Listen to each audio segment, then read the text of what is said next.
contribution and the sacrifice which so many men and their families have made in order to permit this country to now occupy its present position of responsibility and freedom, and in order to permit us to gather here together.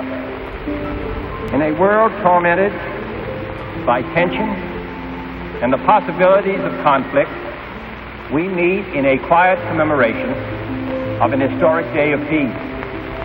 In an age that threatens the survival of freedom, we join together to honor those who made our freedom possible. It is a tragic fact that these hopes have not been fulfilled, that wars still more destructive and still more sanguinary follow, that man's capacity to devise new ways of killing his fellow men has far outstripped his capacity to live in peace with his fellow men. Some might say, therefore, that this day has lost its meaning, but let us not forget the First World War produced man's first great effort in recent times to solve by international cooperation the problems of war. That experiment continues in our present day, still imperfect, still short of its responsibility, but it does offer a hope that someday nations can live in harmony. No man who witnessed the tragedies of the last war, no man who can imagine the unimaginable possibilities of the next war, can advocate war out of irritability or frustration or impatience. Let us pray in the name of those who have fallen in this country's wars that there will be no vestige of any further war, not because all shall have perished, but because all shall have learned to live together in peace. Hey, it's Greg Surratt, your founding pastor and favorite pastor of Seacoast Church, and it's my honor for this special Veterans Day podcast episode to say thank you to our military veterans. You know, my father-in-law was a World War II vet, and it's because of people like him and others that we live in a free country, and today is one of those days when we stop and we remember that freedom comes with a price. And so I want to express my appreciation on behalf of Seacoast to all the veterans who've sacrificed so much. You know, you took time from your families, many cases your physical and emotional well-being. We remember you today, and we really are. We're grateful for you and your service to our country. Now, on this special episode, we've got Mark Merritt, who happens to be friends with a familiar voice on this podcast, my friend Chip Judd. Mark is a former U.S. Navy commander and a retired CIA operations officer. He's trained and mentored Green Berets and Marine Special Operators and Navy SEALs. And so you're going to hear him share a bit about what serving this country means to him. You'll hear some of his thoughts and hearts on various matters concerning the military. And you're going to love this. He's got some stories to tell of the sort of work that he did during his illustrious career. Now, not only does Mark have a heart for fellow veterans, but you're going to hear how he wants to actively help those who are serving our country now. And he shares how he goes about this. And if you're a vet, you need to get in touch with Mark and see if he can help you. It won't cost you a dime. He simply cares and is grateful for your service. We're going to put his info in the show notes, and I'm sure that you're going to enjoy this conversation. So when you say agent, you mean spy? Yeah, agent, spy. So I'm not a spy. Right. So I recruit spies. But that training... You recruit spies. I've spent the last 11 years, the first 6 of the years mentoring, training Green Berets, and now the last 5 mentoring and training senior SEALs. Part-time. To get right at it, I suborned folks after I realized what their motivations were to get them to steal secrets on behalf of the U.S. government for the greater good. There was never a technique I ever used that I felt put me in my personal moral jeopardy. Every day, 22 to 25 veterans commit suicide. Dang. Yeah, every day. And that's a tragedy. That's unbelievable. And so there are folks that are out there that really hurt them. With the counseling center here, I met with Adam Martin a couple months ago, and I gave him a packet of my business cards, and I encourage him, any counselors out there that meet veterans, give out my card. It's pro bono, and I'll help a veteran steer him towards the disability side of, as far as payments. Hey, in the conversation you're about to hear, I have a quick editorial note. I mentioned bringing on another guest, Alex, for part 2 of this episode. Well, we got so much good content from Mark, our first guest, in what was going to be part 1. We decided to save Alex the part 2 for next year. But a few references to Alex in the episode initiated some interesting nuggets. So we just left the references to him in there. But you'll hear his story of being one of the last helicopters to fly out of Afghanistan next year. You know, the infamous video of Afghanis hanging to helicopters. Yes, he was flying one of them, and it was a sobering day that he'll never forget. But here we are right now with Mark Merritt, former Navy commander and CIA agent. Well, welcome to the Seacoast podcast. We have a special Veterans Day episode for you. We're here. What would be your formal name? Should I call you Commander Mark Merritt? Well, you can maybe lead in with that, but subsequent to that, just call me Mark. Mark, all right. I gave up the Navy, retired over 25 years ago. Yeah, and so for those of you that listen regularly and are a part of the Seacoast family, Chip Judd's best friend. Right. You claim that? Well, he had actually admits it too. It probably He admits it too. probably might get him a free drink in some bars, but then booted out in others. But yeah, we go back. We were 18 at the what I call the prison, and not to offend any alumni, but I'm a class of 75, as is Chip Judd from the Citadel. Yep. And I like to say I hated that place so much that my 2 sons went there. Class of 98 and class of 04, and we were all from the best company, which is Romeo Company. Yeah. And at the time, they only had 4th Battalions, but it was 4th Battalion. And were you guys sneaking around doing drugs as cadets? Wow, what a direct question. You can pass. We'll even edit it out if you need me to. Well, let's say we occasionally dabbled in what at the time, well, what remains, frankly, in South Carolina probably is illegal or borderline illegal. Yeah. Nothing, you know, it's all in, I guess what you say, you know, where you sit is where you stand on people saying it's a hard drug. You know, it was some weed. That was in my rear view. Mm-hmm. I can assure you that Chip Judd doesn't. Oh yeah. We know that's in y'all's past. So we're going to hear about your background and the good work that you're up to on behalf of veterans. And then as a part 2, we have a guy from Seacoast who was part of that infamous departure, heartbreaking departure from Afghanistan that was captured on TV where civilians were hanging off the helicopters. It's a very emotional day for Alex, and you'll be hearing from him for the second part of this episode. I want to welcome patrons who may be watching live, and just a reminder that you can support this podcast. When you do so, you are supporting our ministry efforts in prison. Every single penny. It's $10 a month, and you get extra episodes. You get access to live feeds. You get episodes before they come out, so pre-releases. But honestly, the most important thing is you really do help further our reach and bringing hope to folks who are behind bars. But Mark, it's good to have you here. I'll tell you that it was, as I was putting my notes together, it was a striking thing to realize that this will be the first Veterans Day where I don't celebrate my dad, and I'll be celebrating him for Memorial Day. It's kind of hard to say that. He passed away in July.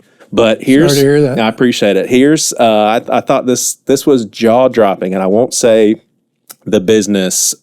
There's 2 major cell phone companies, so you can use your imagination. But my mom basically calls to get the service transferred from my dad's name to her name. And she's the one that manages all this stuff. She just put it in his name. She says out of respect, put it in Virgil's name. And basically, they were getting a Veterans Day discount or a veterans discount, and also a discount for the longevity of being a customer.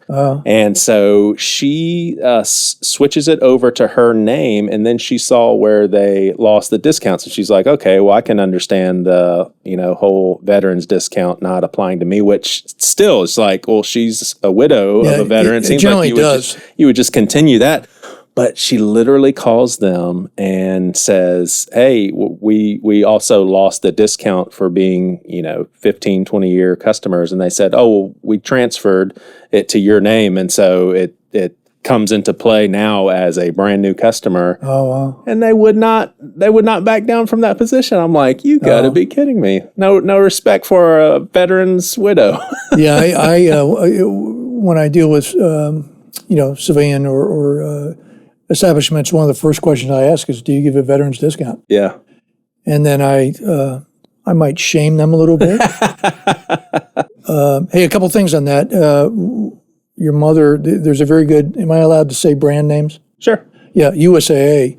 You don't have to be a veteran. You can be a relative of a veteran. So your mom, and they're rated generally by Consumer Reports as the best insurance company, mainly for claims and supporting folks that are putting in claims, and they will give you discounts, a loyalty discount, good driver discounts. I've been with them since I've been an ensign, which is kind of like a second lieutenant, going back over 50 years. Yeah. So because of Virgil's service, she would be eminently qualified for that kind of stuff. Yeah, awesome. I appreciate it. That's good for the listeners too. So I'm going to read an excerpt from your resume that you sent me, and I found out that you and your wife were, do you say in the past tense, you were CIA undercovers? Yes. Have you seen the movie Meet the Parents, by the way? Yes. Like Jack Burns, the CIA guy? Yeah. I wasn't one of those guys. Those guys, if there was a vocational group within CIA, or frankly, some of the other intelligence community members, like the National Security Agency, wherein you have to take a lifestyle polygraph, the Robert De Niro character was a polygrapher. And those are scary dudes. Anytime, I don't care who you talk to, anybody who says they had a easy time taking a polygraph has probably really never taken a lifestyle polygraph. Now, you've run a polygraph, right? I haven't run them. I have used them with agents I've recruited to make sure that they were on the straight and narrow. To make Fairly accurate stuff, huh? No, I would. Not really? No, I would chalk it up a couple things to almost voodoo type of physiological things. The polygraph is, have to be careful here that I don't give out countermeasures because then I get jammed up. The polygraph is generally skewed towards folks that come from a Judeo-Christian background and thus would feel guilt about doing something. And the guilt manifests itself in physiological changes, and that's why they strap up a blood pressure meter to you, a sweat meter on your fingertip. So a terrorist, that ain't going to work. Well, a sociopath. So, okay. Right. So if a terrorist has some sense of perhaps our version of right and wrong, the question comes in, have you ever killed innocents? Think of the folks in Gaza right now, okay? And you had one of the Hamas terrorists that you were trying to polygraph because perhaps, and the Israelis probably do this, that individual is giving up targeting information on where the leadership is to the Israeli Defense Forces. Well, you want to make sure that the individual, male or female, is not setting you up to get jammed up in an ambush. So there are all sorts of things you can do, but one of them would be a field polygraph, we call it, where a field polygrapher comes in, and generally these folks are a little bit more experienced than what we call an EOD polygrapher, which are entry on duty. So the first step, one of the steps in getting aboard, they don't have the field experience. They're looking for the next spies trying to get in the agencies, so their mindset's a little bit different. Gotcha. I hope our audience doesn't include any polygraphers or I'm going to hear about it. So you conducted complex human and technical operations overseas in collaboration with senior U.S. intelligence, military, and law enforcement, as well as foreign partners, operated in East Asia, Southeast Asia, and the Middle East, including war zones, multiple overseas tours working counterterrorism, counterinsurgency, counterintelligence, covert action, and foreign intelligence collection operations and coordination and interagency environments, monitoring international affairs and events in high fluid and dynamic overseas locals. What a mouthful. Goodness gracious. Man, a lot in counterterrorism? The majority in counterterrorism. Majority. And that's probably what I can talk about the most, the counterterrorism stuff. And did that really, this may be a dumb question, but no dumb questions, did the bulk of that work, was it post 9/11 or? Yeah, the majority of it was. So, and by the way, I don't want forget about the Navy. So I did about 20 years active duty Navy. Oh yeah, we'll get that. Which then allowed me to segue into about 20 years in CIA, and then and I only mention this because maybe this resonates with some of the audience out there. It's not chest pumping. I've spent the last 11 years, the first 6 of the years, mentoring, training Green Berets, and now the last 5 mentoring and training senior SEALs part-time. Well, I mean, and I'm not doing buds, so I'm not out there doing push-ups with these guys. These are SEALs that have been downrange for decades. So basically, if my daughter went to Europe and was kidnapped, like on the movie Taken, yeah, I could call you and you could take care of business, just like Liam Neeson. You could call me. Liam is phenomenal, and that genre and particular movie has done so well. He's on like Taken 4 or something. Yeah. So parts of that were pretty accurate. And we recognize the service and the sacrifice of our nation's veterans. From Valley Forge to Vietnam, from Kuwait to Kandahar, from Berlin to Baghdad, our veterans have borne the costs of America's wars, and they have stood watch over America's peace. The American people are grateful to the veterans and all who have fought for our freedom. Since the presidency of Abraham Lincoln, the National Cemetery had reminded our citizens of the cost of liberty. The simple white markers testify to honor fulfilled and duty served. Most of these markers stand over graves of Americans who came home to enjoy the peace they earned. Too many stand over the graves of those who gave their lives to protect that peace. This day is dedicated to all who answered the call to service. Whether they live in honor among us or sleep in valor beneath this sacred ground. I thank you for honoring those who serve today and for honoring those who have set such a sterling example, our nation's veterans. May God bless our veterans. May God bless all who wear the uniform. And may God continue to bless the United States of America. And there are some movies, if we have time, and books, frankly, that if people are interested, depending on, you could be an analyst. I wasn't an analyst. I leaned on analysts. I perhaps wasn't smart enough to be an analyst. But then we had the tech guys, which are like Q in the James Bond movies. Again, not to be pejorative, but maybe the geeks that know how to put funny little things together that go bang or record. I was a case officer wherein I recruited people, to get right at it. I suborned folks after I realized what their motivations were to get them to steal secrets on behalf of the U.S. government for the greater good. Yeah. Which, one of the things you got to get through as you do this business are perhaps the ethical challenges of doing that. And Now, do you share the same faith as Chip? Like, would you consider yourself a Christian? I mean, in fact, I just didn't know.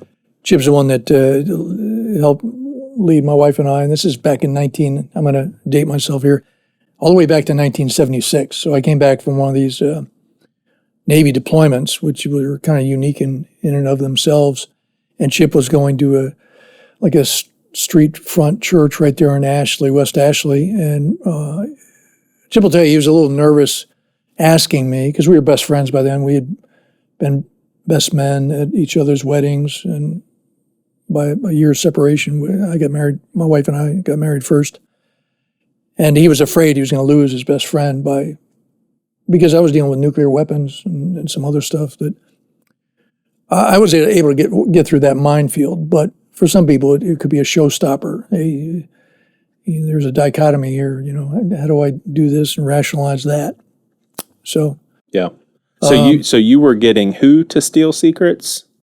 Agents, foreign nationals. Foreign nationals. Different nationalities. Gotcha. And I'll have to be careful. Sure. But you imagine Russians, Chinese, North Koreans, Iranians. And you get them to do that by schmoozing them over, or offering them some money, or no comment? Well, we like to say money is not a motivation because, let's say hypothetically I was giving somebody, and I recruited men and women, $2,000 a month. What's to say Russians or Chinese don't come in and give them $2,500 a month? So you got to be careful with money as a motivator, because it doesn't really have legs to it. Yeah, that makes sense. Motivations generally are going to come down to, let's say you have a family. Most sane people want to have their children do better than they did, or at least have a stable environment for their family.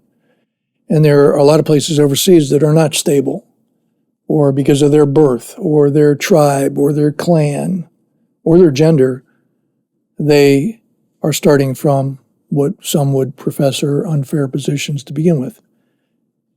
And I can recognize that, and this is going to sound a bit cutthroat, but I can leverage that to get to a particular goal. Okay? So that's kind of think of it as salesman. Mm-hmm. I'll give you an example. Instead of saying, hey, do you want to come in for a test drive on this Lexus? You turn it around, because you got to be careful of the answer, and you ask, when can you come in for a test drive? See, now the answers are not going to be yes or no. They're going to be, well, I think Tuesday, and see you're already on the road to landing that target. Right. Are there any tactics that you have used, or anything that you've done to get secrets or to accomplish something that now you look back and you're like, I wish I wouldn't have done that? And you don't have to tell us what they were, but do you have any regrets, or you feel pretty justified? No, I feel in all that you've done? Well, number one, the training is phenomenal. I went through CIA's training. I can't tell you where, but it's a place called the Farm. I'll leave it at that. Phenomenal training. So when I went through the Farm, I'd been in the Navy about 17 years. And by the time I went through, I was the most senior military officer in my class. And I remember toasting the instructors, and this was in December of 1992. And at the time I said it was the best training I had ever had, bar none. So ironically, about 20 years later, in 2011 to 2013, my wife and I were finishing up our careers in CIA at the Farm. I was a senior instructor in the ops course. She, again, was an admin type, and those folks are priceless. With all, I could tell you some stories about what my wife did that'll, put chills on your up and down your neck. Amazing stuff that we could not. It's really the lifeblood of operations. Whether it's getting money to me, or checking names for me, or getting some kit, we call it, equipment for me. Just phenomenal support. But the training was superb. So again, back to the Farm, 2011 to 2013, as I retired, and I had a big ceremony there, now I'm an instructor, and I repeated that it was the best training I'd ever been part of. So it was just phenomenal. Yeah. All right. So explain. So let me just tie in that last. Yeah. There was never a technique I ever used that I felt put me in my personal moral jeopardy. Now, some people in your audience may argue that, well, you're CIA, you're stealing secrets, you're, I don't know, conducting coups, overthrowing governments. That's out of my, to use a Navy term, wheelhouse. And, I understand why people feel that way. But what I did personally, you have got to have left and right boundaries. Or otherwise you're going to go down a slippery slope and then start having some of those regrets. So I'll give you examples. Let's say I'm giving an agent $2,000 to $3,000 a month. In most circumstances, I'm the only person out there with the agent. So I've done depending on the country, a 2 or 3 hour surveillance detection route using multiple means of transportation to, in the movies they talk about dry cleaning to make sure I don't have a team of hostiles, let's say Hezbollah or maybe the local service tracking me, that then I bring into the meeting and they see the spy that I'm meeting. So when you say agent, you mean spy? Yeah, agent, spy. So I'm not a spy. Right. So I recruit spies. But that training... You recruit spies. That training is phenomenal, and most times it sets you up for success. So as we train, we can't, and the students will use the term G2. So G2 refers to intelligence folks. So the students quite often will come up, and even in my later vocations or assignments, you get what I call the guppy look, where their mouth drops open. You ask kind of a Socratic question, and their mouth drops open because they're looking for the right answer, and they're starting to think it's a checklist. And we don't want that because we're dealing with humans. So this is not a satellite where there are protocols where you go down the checklist, or you're going to have Alex here at some point. And by the way, just to give him a plug, he flew 141, or not C-17. So you mentioned helicopters in Afghanistan. He flew those very large, wide-body transport C-17s, and unfortunately, those were what the Afghans were falling off. Gotcha. In fact, I think he was on the very last C-17. Wow. There's a famous picture. Normally, maybe, and I might, again, my wheelhouse here, but generally a C-17 might carry upwards of 100 folks for an airborne jump, military types. But there are pictures in that withdrawal of, I think, upwards of 650 Afghans in a C-17 that those pilots and flight crew had to fly out of while still being safe. So they were, Alex talks about, I think he does a TED Talk or something, I'm probably taking all his thunder, call it commander's intent. Well, commander's intent were fly the maximum number of people out as safely as you can. But they didn't get into all the micromanagement from thousands of miles away. Yeah. Same thing happens with us. So when I'm out there going to a meeting, I'm the only person, unless it was a high threat setup. If it was a high threat setup like Iraq, if you've seen the movie 13 Hours Benghazi, I had those 4 to 8 guys providing personal security for me. It's called GRS, Global Response Staff, made up of Green Berets, Force Recon Marines, SEALs, basically protecting your life. Yeah, they're like Secret Service. Yeah, kind of funny because it was always about me as a principal, as a case officer, and I tell them, hey, let's try to save the agent too if he's in the car, and then also I have a translator because I don't speak Arabic, and maybe a targeter. That was a committee. So the point there, that would be a committee going to a pickup with an agent, but in all my other tours, I was by myself. So I'd go through all that surveillance detection. I'd go into a hotel in Alias. I'd meet the agent in a kind of a discreet choreography to get him up to the hotel room, him or her to the hotel room, conduct a meeting, get them back out on the street safely, and maybe the next day or that night check out. And do you have to be careful that the person you're meeting with isn't secretly figuring who you are? Oh, they already, in most time, like double crossing you. Well, yeah. Playing you. Well, how do you know that's not happening? Well, you never take, I call it drinking the Kool-Aid. So in the majority of my recruitments, it was easy because I liked the individuals. You what? I liked the people. I met them in different environments and liked them. Now I so I recruited X number of folks, but then I handled probably 4 to 5 times that. I mean, when I was in Iraq, I was handling 8 different agents, and I didn't always recruit them. So these are folks I inherited from other case officers, and in some cases I didn't always like them, the agents, or maybe they weren't trained well. It's kind of like in some cases, like having a teenager. Mm-hmm. They will try to play you, and we have a number of techniques.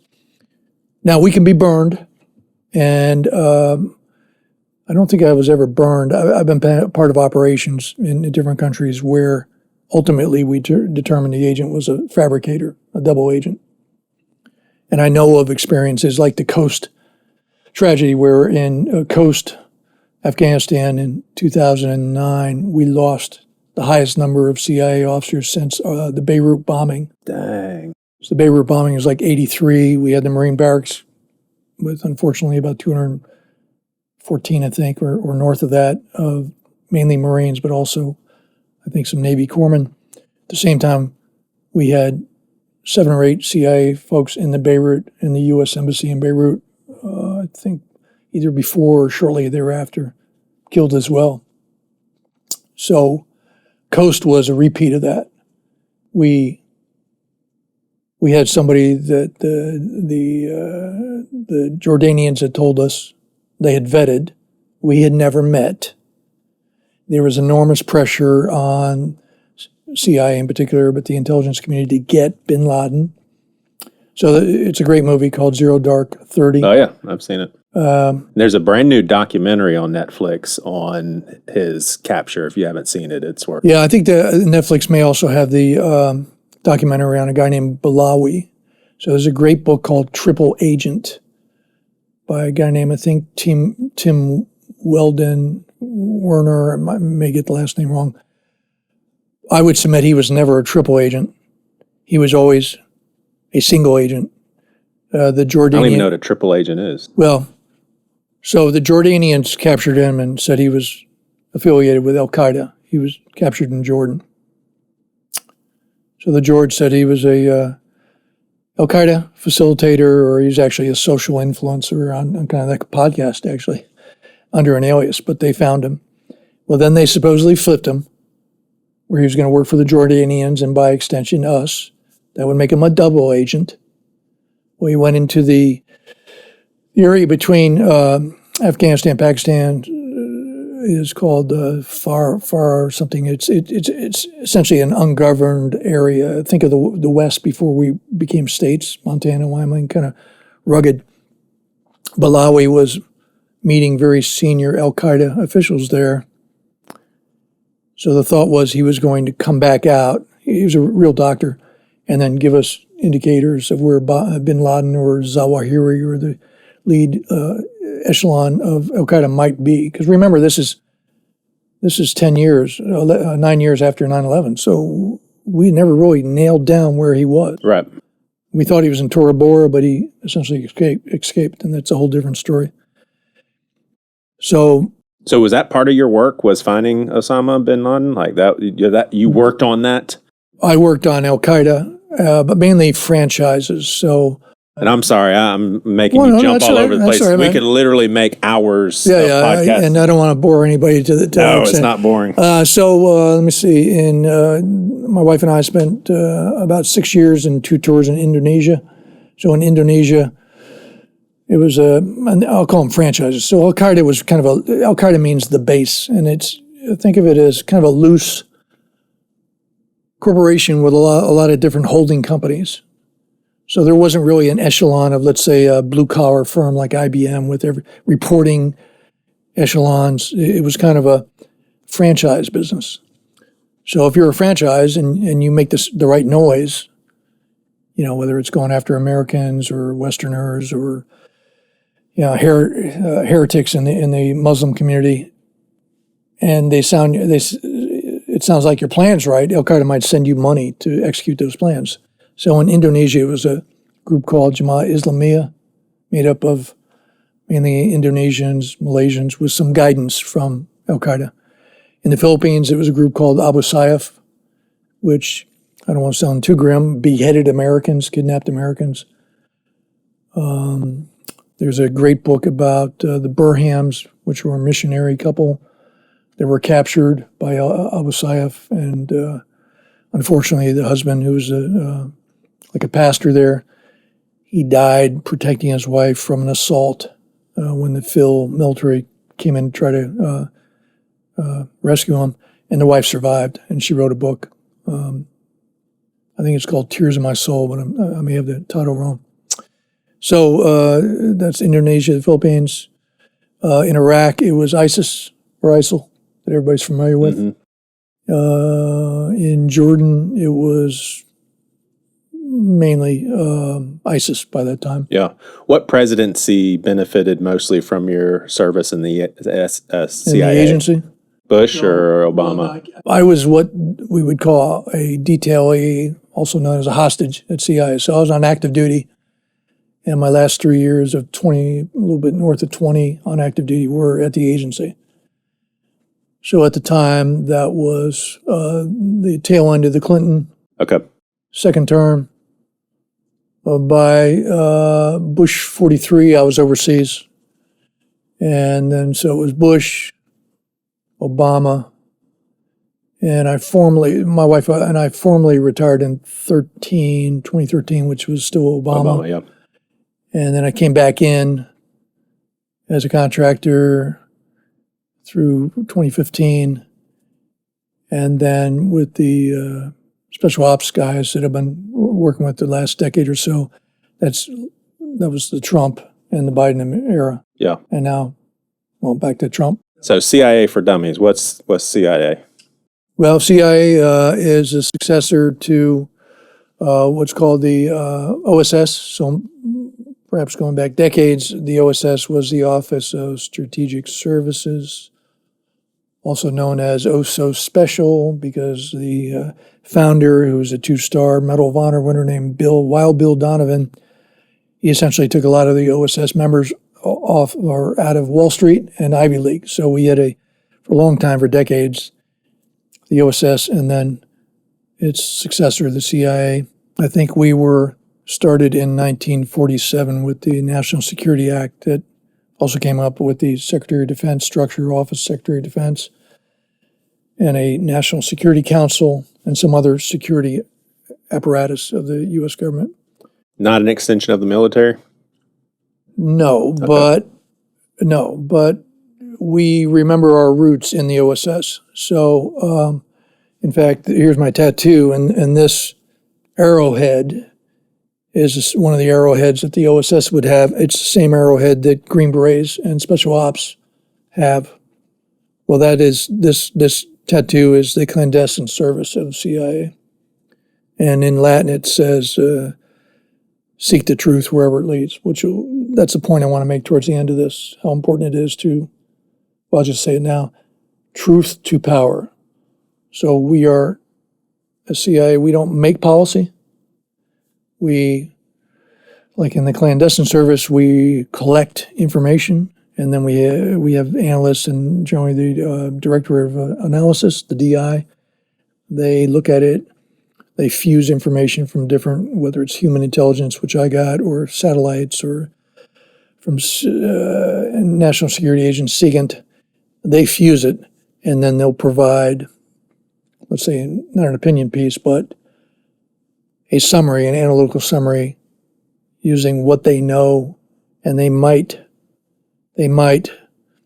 caveat and provide an analytical, I won't call it opinion, that's not really the right word, but we try to stay with the facts and say what we know, what we don't know.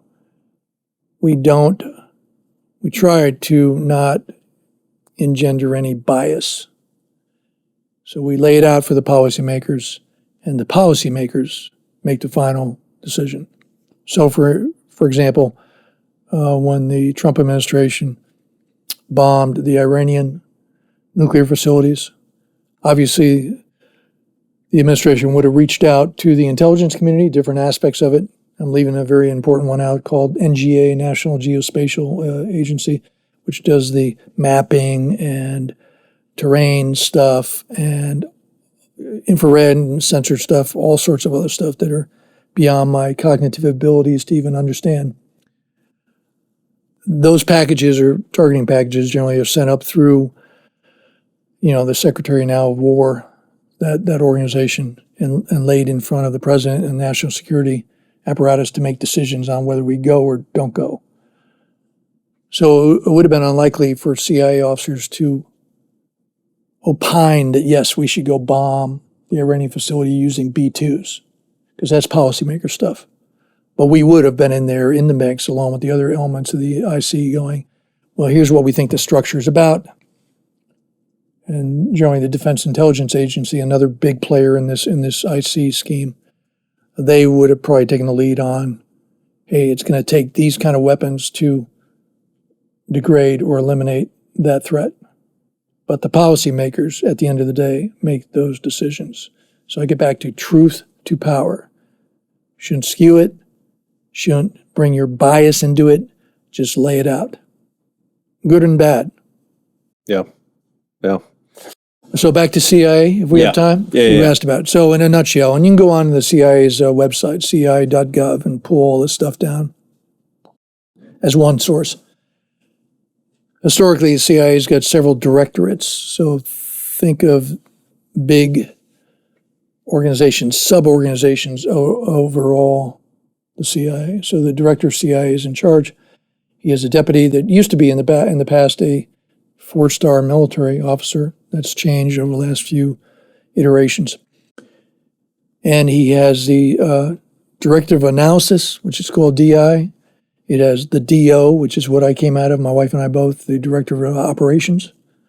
So the director of operations does clandestine human. We also, and I can't get into any details on this, covert action. Then you have the director of administration. Those are the HR types, and that's where we draw our pay from. And what people forget is the vast majority of CIA employees are overt. They can have a W-2 that says CIA on it. I could not. Gotcha. My wife and I were in the small fraction where we were under what we call a different cover mechanism. I'm forgetting somebody else. So what would you tell someone if they say, that you meet somebody at the airport and they're like, oh, what do you do for a living? You seem like a nice guy. Well, I don't want to get into a lot of details on it because it's called cover mechanisms and I need to protect those. Yeah. But I would tell people I worked at the embassy. Gotcha. Now, depending on who they were, I could continue answering questions. I will tell you most of my tours, certain organs of a different country, a host nation's country, like their version of CIA, their version of national police or military, I could tell them I was CIA because I was working with them and members that were like me were working with them to perhaps provide them targeting information, perhaps helping their funding streams to get kit. Let's say they needed a new computer. For instance, let's say, and I'm not saying this was one of those examples, but hypothetically, let's say their immigration system was not really that good. It wasn't integrated. So you had somebody coming across the border in, let's call it Thailand, and they're coming in across the border in Chiang Mai, which is up in northern Thailand, and the folks in Bangkok really didn't know that they entered the country because they didn't have an integrated system. And by the way, I'm making all this up. I never served in Thailand.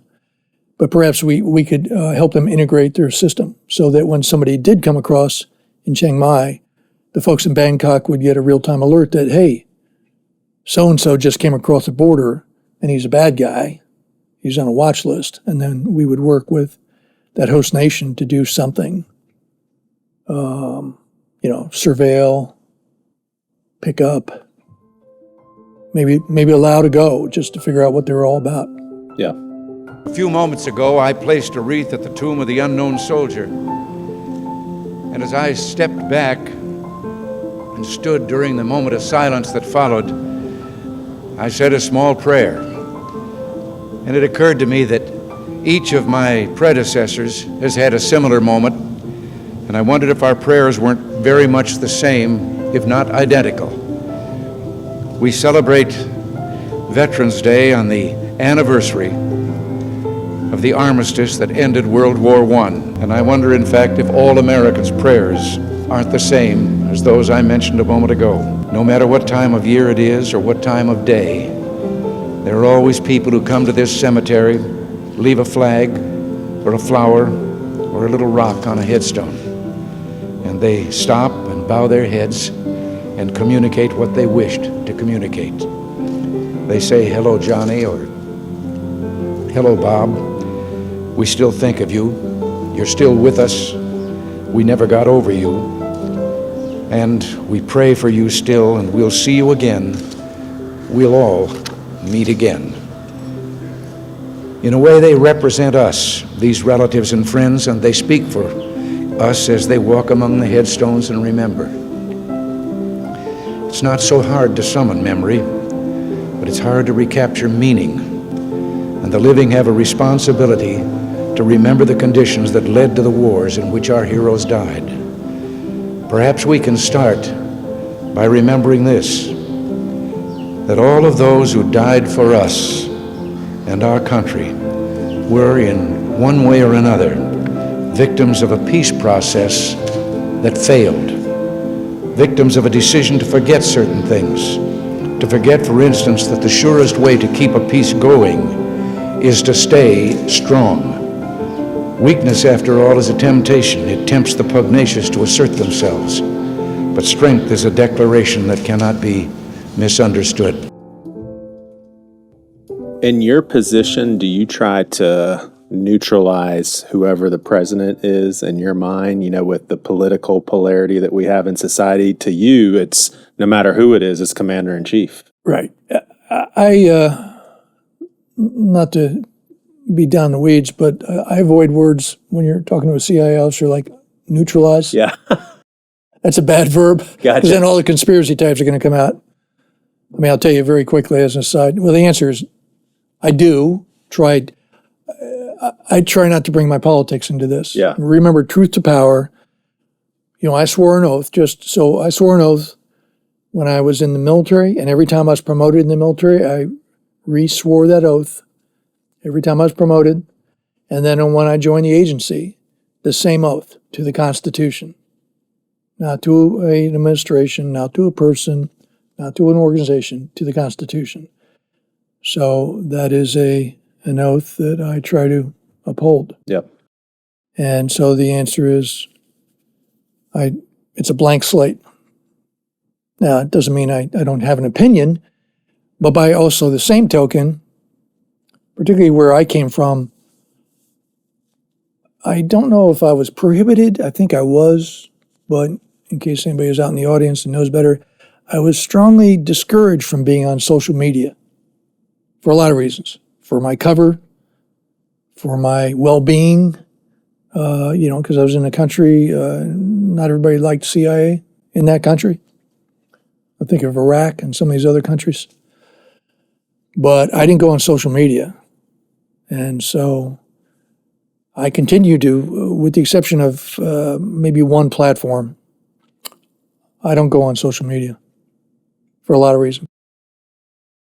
Yep. Number one, I'm not into doom scrolling. Right. And some of the other stuff is just a waste of time. There's too much out there to enjoy. Yeah. Including vitamin D, which you need to get outside in the sunlight to enjoy. And I guess you can be out there on your screen. But anyway, that's my pithy little ad there. That's my lesson learned, by the way. One of my lessons learned in my careers. Yeah. Well, I'd like to try to do the rest in about 15 minutes or so, but I want to hear as many, like I asked you to bring a couple of Navy stories, a couple of CIA stories. If you think you can do that, we don't have to stick with 15 minutes, but I also want people to know what you're doing for. Yeah, don't let me forget the vet stuff. Right, that's the Can I lead in with the vet stuff? Yes. Because that's frankly why we're here. Yes.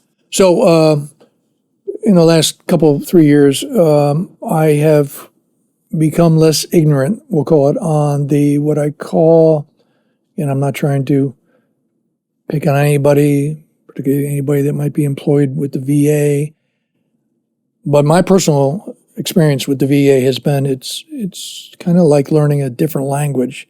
It's very hard to break down the specifics of how to get through the disability side of the VA. So a plug for VA medicine, right down here, one of the best, I think, personal opinion again, clinics, the Ralph Johnson Clinic. They do a lot of great work there with a lot of hurting people. So think of VA as kind of like a university, writ large the VA, and then it has colleges. It has a college of medical. It has a college of education loans, a college of home loans. They may be actually in the same college. And then a college of disability payments, which I think that part of the VA was set up 1920s. It may have been right after World War I. But America had a lot of hurting veterans, men and female, men and women. And, thank you only goes so far. But to help these folks, in a lot of cases severely injured, we came out, the VA came up with actually passed by Congress, the disability system. I didn't know much about it. So I retired from the Navy officially in December of 1999. It wasn't until my third tour, which is in Manila, I was sitting down at Marine Corps Ball, and the gentleman next to me, my wife was there, his wife was there. Turns out he was a Navy retired corpsman at the highest level in the enlisted service, E9. He ran the only out of CONUS, out of the continental U.S., VA facility in the world, which was in Manila. And he said, "Hey, Mark, do you have any disabilities that you're getting payment for?" And I go, "No, actually, I'm unsure what's wrong." "Well, let me see your record." I sent his record down. And the long and short of that was after a medical exam, I was privileged to receive 30% VA disability. That was in 2007, 6 or 7. So I've been out of the Navy for 7 years. Fast forward to 2023. So old guy trying to do the math. What's that, 17 years? I was still stuck on 30% because I didn't know any better. But during COVID, I got less ignorant and started going on YouTube and becoming smarter on what's out there. So I just want to spend the conversation on disability benefits, which, not to sound crass, but those are monetary payments, tax-free, to veterans on a monthly basis. They qualify for it. So you need to have a current diagnosis, and the diagnosis can't be you claiming that, well, I can't see too well. No, a doctor, an MD, diagnosing you with a actual diagnosis in hand, and then some event on active duty, maybe not because of active duty, maybe you got hurt, you're on leave, but you were still on active duty, maybe you were a reservist brought on active duty, and those two events, your injury on active duty and your current diagnosis are connected. So an example would be a back. Yeah. In the military, a lot of us have orthopedic issues. So think of you, I didn't have to do it, fortunately, but let's say you are in a Army unit, a howitzer, and you're lifting a 105 round, which is like 3 inches in diameter, weighs tens of pounds, and you're lifting that as part of your vocation, and you strain your back. Now, years later, you still have that back strain. Maybe you have arthritis. And a doctor can weigh in with an independent medical opinion, connecting your current diagnosis to that event. That is what it's called a nexus, or a nexus letter. That's what, after an exam by the VA, because the VA will love to take your claim and even that doctor's write-up as gospel, but they, because of due diligence and perhaps congressionally mandated, the VA will schedule a separate medical exam to corroborate your claim. And if that examiner, and those are all outsourced now, there are 3 different outsourced, and I've had a number of exams by them recently, and very professional. Generally, your advocate. At the end of that, that claim will be adjudicated, and the folks that live in South Carolina, generally by folks in Columbia, at the VA regional office there, and out will pop a percentage. And if you get above 50%, you generally are going to qualify for VA medical care. I may be going out on a limb here because I'm not an expert. Could include dental care, eyeglasses, depending on the situation. And here's where my heart goes out for a lot of the folks. PTSD. It could include mental health. Yeah. So one of the reasons I'm here is, again, I'm not an expert. I'm just a little bit less of an amateur than a lot of us. And I can help steer a vet towards resources, not only the disability stuff, but if they have PTSD or mental anguish or depression or, God forbid, it's really extreme into suicidal ideation. There are resources out there to get them the help they need. So not only can they get the funds, which will help them and their family, but more importantly for the mental health side, they can get to experts, psychiatrists, psychologists. They can get into seminar groups or singleton stuff, kind of like Seacoast with the counseling centers, to get the mental health they need. So an unfortunate fact of the veterans, the situations over the last few years is every day 22 to 25 veterans commit suicide. Dang. Yeah, every day. And that's a tragedy. That's unbelievable. Yes. And, now we're out of it, but we were in the forever war called the GWOT, Global War on Terrorism, for a long, long time.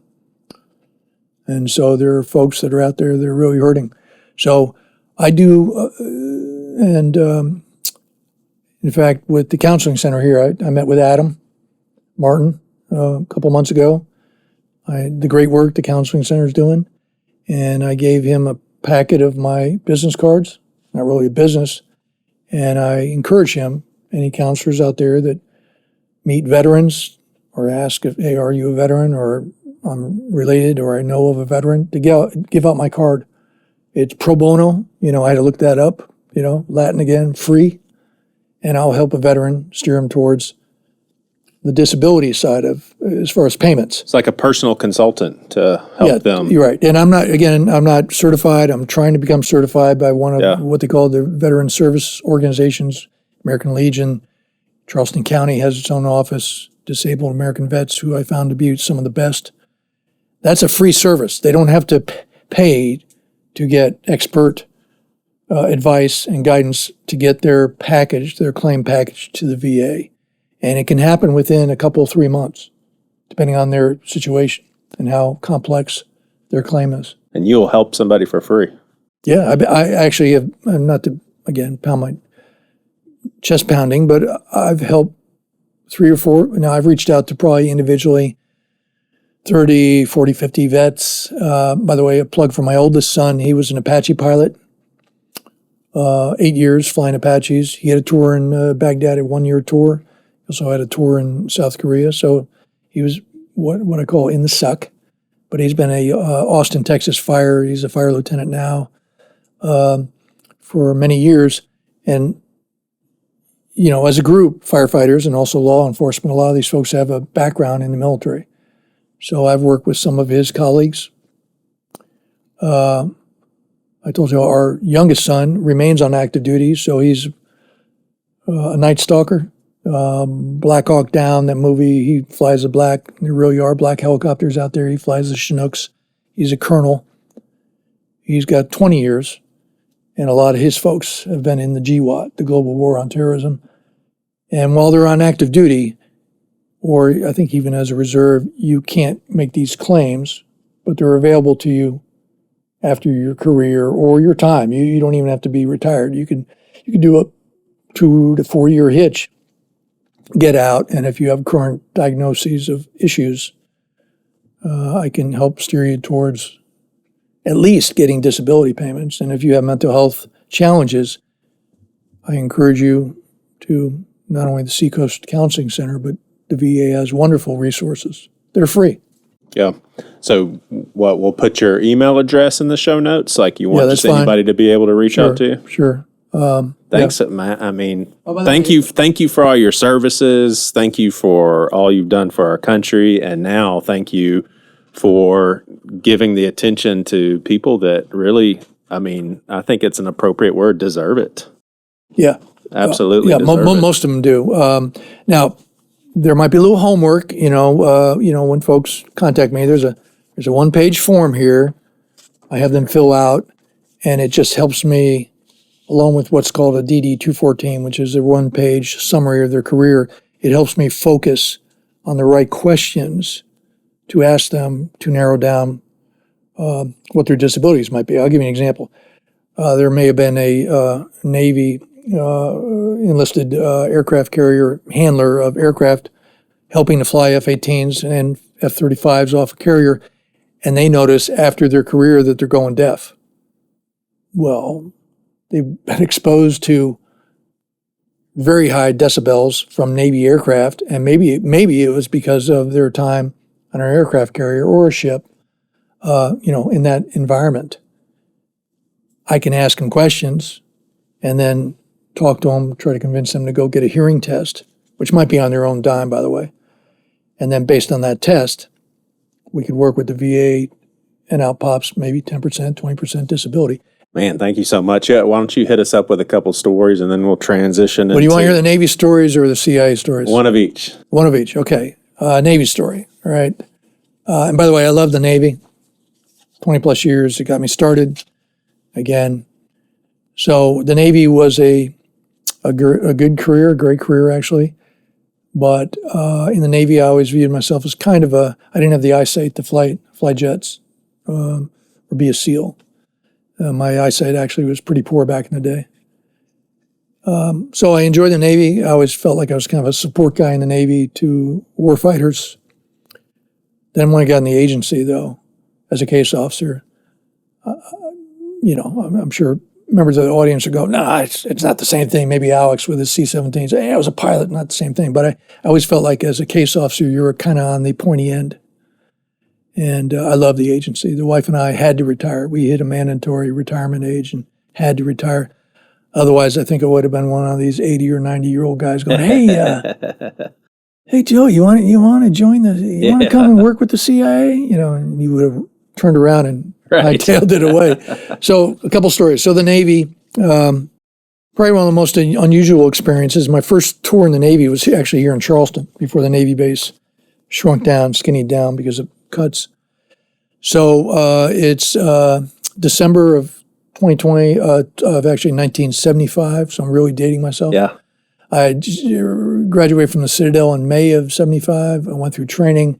And then in December of that same year, I found myself in the Mediterranean on my way to my first ship, which was based in Charleston, but it was deployed overseas. It was called the USS Bordelon, a fairly small ship. It's going to sound big at 3,500 tons, but small versus an aircraft carrier. And a couple of real short vignettes on that. Within a few weeks of showing up, I found myself on the bow, which is the front part of the ship, and we were in a anchorage off Libya, about 12 miles off Libya, in what was then a Soviet anchorage, now Russians. So we were surrounded. We were one Navy ship surrounded by about 20 very large Soviet ships that did not exactly like us, nor did they really want us to be there. But we were all playing nice. But this is only a few years after the USS Pueblo had been captured by the North Koreans. And that crew went through some horrific experiences, and the ship was essentially turned inside and out, and a lot of stuff stolen and secrets obtained. So anyway, as a precaution from that not happening, I was 22 years old with my senior enlisted petty officer, who was an E8 at the time, which is one rank below the top, and we were laying out on the deck det cord. If you're familiar with det cord, goes boom. And because we had nuclear weapons, we were laying down the det cord to blow up our own ship and scuttle it if the Soviets tried to board and seize the ship. Wow. So I was 22 at the time. Wow. And this was like, welcome to the Navy. Dang. It's like, woo, hey Toto, we're not in Kansas anymore. Gosh. So another quick story. That same ship. So y'all would have essentially died. I'm not sure about died. Injured. Okay. We would have had to go to lifeboats, and then were the Russians going to pick us up? Gotcha. Who knows? But you're definitely destroying the boat. The ship. Yeah. Boats are small little boats on ships. Yeah. Unless you're on a submarine, they're called boats. We would have sank our own ship to prevent that equipment from being recovered and exploited. Yeah. So real quickly, another on the borderline.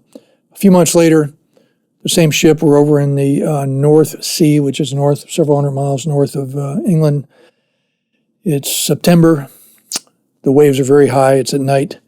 And the waves, and this is kind of off Scotland and Norway, the waves are so rough that we cannot go alongside an oiler and refuel. So we had to go alongside the USS Kennedy, our ship was 3,500 tons. The Kennedy was 84,000 tons. So we had to go alongside Kennedy and stay there only about 100 feet apart while Kennedy shot over lines, and then you'd pull the line, and eventually a wire would come down, and you hook the two wires up between the ships, and then you run a hose down, and then you essentially get gas and refuel. Now remember, the two ships are alongside each other going about 10 knots, waves, our small ship under tension. A lot of bad things can go wrong. Right. I mean, a lot of bad things can happen. Well, bad thing did. Our ship steered up underneath the aircraft carrier flight deck, which is hanging over, and our superstructures were all crushed. So the ship has a main deck, and then these smaller and smaller upper decks, and ours were all crushed. All our communications gear, all our radar crushed. About 8 or 10 of our shipmates grievously wounded, having to be medevaced off the ship. So all of a sudden, I'm the aft, back in the stern, safety officer, and outside, and helping to supervise the underway replenishment. All of a sudden, we notice the wire getting slack, and we look up, and it's at night, but all of a sudden, you see the carrier coming against you. Gosh. Guys are running for cover. So we collided. All those bad things happened. Special weapons were exposed, not degraded or not broken open, but exposed to the point where folks could see and realize, well, that weapon looks a little different. So we were able to stabilize the ship. We had to use walkie-talkies with a ship in front of us to get down through the English Channel because we had no radar to figure out the ships going between us. This is all at night. Took us a couple of days to get there. Spent 3 weeks in Portsmouth, England, underway repairs. So during that period, we didn't have internet. We didn't have cell phones. So again, Chip Judd, being my best friend, calls my wife Robin and says, hey, he'd read an article in the News and Courier, I think it was called, the newspaper at the time. He goes, hey, have you heard about Mark? And she goes, what are you talking about? She had never heard that we had a collision. Wow. So Chip had to lay that news on her. So I had some explaining to do. When I eventually got on, we called it HF at the time, due to like a Mars type. We called it Mars. How you doing, honey? Over. And you get all these radio men listening to you. Well, you didn't tell me you had a collision, honey. Over, and back and forth. So I was jammed up for a while. So that's the Navy. If we have time, real quick on CIA. I mentioned our youngest son. I didn't have the opportunity with our oldest to be in a war zone at the same time. He was in a war zone. And my wife and I, we used to have a little deal where she would not allow two of us, a son and husband, to be in a war zone at the same time. But there came a time after our tours in East Asia, Southeast Asia, where, because my two sons had been in war zones, before I retired, I said, hey, honey, I got to go to a war zone. So I volunteered for Iraq. And while we were in Iraq, I eventually got over there in May of 2010. My youngest son flew up from Tikrit, which is Saddam Hussein's old hometown. Still, things are kind of dicey then. He was not a night stalker at the time. He was with a conventional Army aviation. It was a unit out of Hawaii at the time with 25th Infantry Division, but he was flying Chinooks. Anyway, he flew his Chinook up to our CIA base, and that then got permission from his commanding officer to stay at our base for 4 days. Not fly. His plane or his aircraft was brought back to Tikrit by a co-pilot and another pilot.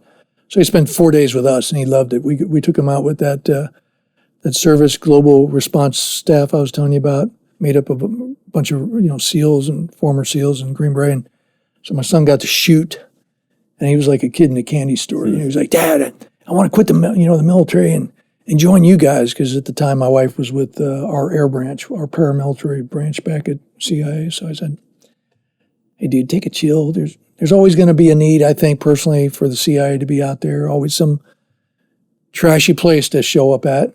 So be patient." And that's the same kid who's now just gone over 20 years, and the majority of that in special ops. In fact, he had the battalion, the Night Stalker Battalion, 3rd Battalion of the 160th Regiment in Savannah. He just gave that up in June and started war college. So that's a fun experience. Yeah. And again, I had to ask permission from my wife. Hey, can two of us be in a war zone for a while? Because he was there for 15 months. It was back when they called it the Surge, when we were trying to get a handle on ISIS overwhelming parts of Iraq. The other thing, real quick on a CIA story is the wife and I spent 12, she spent 11 years continuously overseas. And the majority of the work was counterterrorism. But in that time, we got to experience a lot of different cultures. And of all the countries we were in, personally, I mean, my wife has her own opinion. I'll let her share it. I loved Indonesia. Well, my wife and I afforded the opportunity to go to a couple months of language training. We got embedded in the culture. I ate their food. I would go out with Indonesians to conduct these counterterrorism events. I loved it. The lesson learned there is, and by the way, Indonesia has, by population, it's the largest country by population of Muslims in the world. Gotcha. About 240 million are Muslims, and the other 20 or 30 are Hindu. Bali is all mainly Hindu, about 90%. So let me ask you a question, Joey. I'll put you on the spot. What country do you think has the second largest population of Muslims in the world? Second, Yeah. I guess I'd say Saudi Arabia. Most people would say that. It's India. Really? So remember the partition. That is the first that came to mind, but Yeah. I think. Well, you would have been Hindus right there. with Yeah, it was India. based on the partition, I think, in 1948 when the British pulled out, and then the Muslims moved to, back then it was West and East Pakistan. East Pakistan has now been for years Bangladesh. But anyway, I learned the majority of Indonesians, majority of Muslims there were moderate. So we were there when the Bali bombing went off and smoked about 200 plus people. Most of those were Australians. We were there when the Australian embassy was bombed. Hotels were bombed. We were there a week after the tsunami that smoked a good part of India, Indian Ocean countries on the peripheral. Yeah, 04, right? Yep. 04. So we were on leave, and within a week we were back. And I flew up to Sumatra right at ground zero. Well, that event smoked 180,000 Indonesians. So my point here is overseas travel and living abroad helps to generate empathy and a tolerance and perhaps an understanding of other cultures. So just because they're a different religion or a different clan or tribe or gender, be open-minded. And I think overseas travel opens that, think of a camera, opens that aperture and potential for insights. It also, I think, gives you, and I'll try to not do the rah-rah too much, but a greater appreciation for what a wonderful country we live in, the privilege to live in this country. So in most of those countries, I could not turn on the tap water. Even in a 5-star hotel, there were generally signs that, hey, this is, be careful, here's bottled water. You weren't always guaranteed the grid was going to keep the lights on. And think of, God forbid your phone dies because you don't have the juice to charge it. These are things that we take for granted. So I would encourage a lot of people, go overseas and perhaps don't spend all your time in Paris or Rome. My wife and I have been privileged. I've probably been to about 45, 50 countries.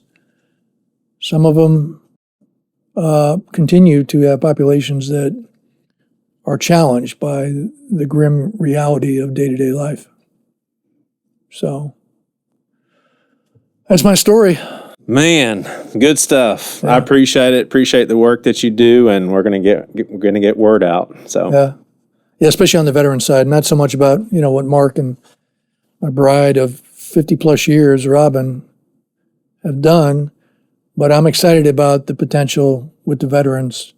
As a group, veterans they're gamers, man. They generally got a good attitude. They got a good work ethic. They want to work. They take pride in their work. They bond with folks that perhaps have similar experiences, but they're, in a lot of cases, also open because of perhaps their overseas time to working with folks that are different. Yeah. So I would plug for veterans, give veterans a shot. Yeah. Thank you so much. Hey, my pleasure. Today, on Veterans Day, we honor those who honored our country with its highest form of service. We owe you our thanks. We owe you our respect. And we owe you our freedom. Veterans Day often follows a hard-fought political campaign, an exercise in the free speech and self-government that you fought for. It often lays bare disagreements across our nation. But the American instinct has never been to find isolation in opposite corners. It is to find strength in our common creed, to forge unity from our great diversity, to sustain that strength and unity even when it is hard. Every shade of humanity, immigrant and native-born, Christian, Muslim, Jew, and non-believer alike, all forged into common service. It's the example of our veterans, patriots, who when they take off their fatigues, put back on the camouflage of everyday life in America and become our business partners and bosses, our teachers and our coaches, our first responders, city council members, community leaders, role models, all still serving this country we love with the same sense of duty and with valor. Whenever the world makes you cynical, whenever you doubt that courage and goodness and selflessness is possible, then stop and look to a veteran. They don't always go around telling stories of their heroism, so it's up to us to ask and to listen, to tell those stories for them, and to live in our own lives the values for which they were prepared to give theirs. It's up to us to make sure they always get the care that they need. It is still a tragedy that 20 veterans a day take their own lives.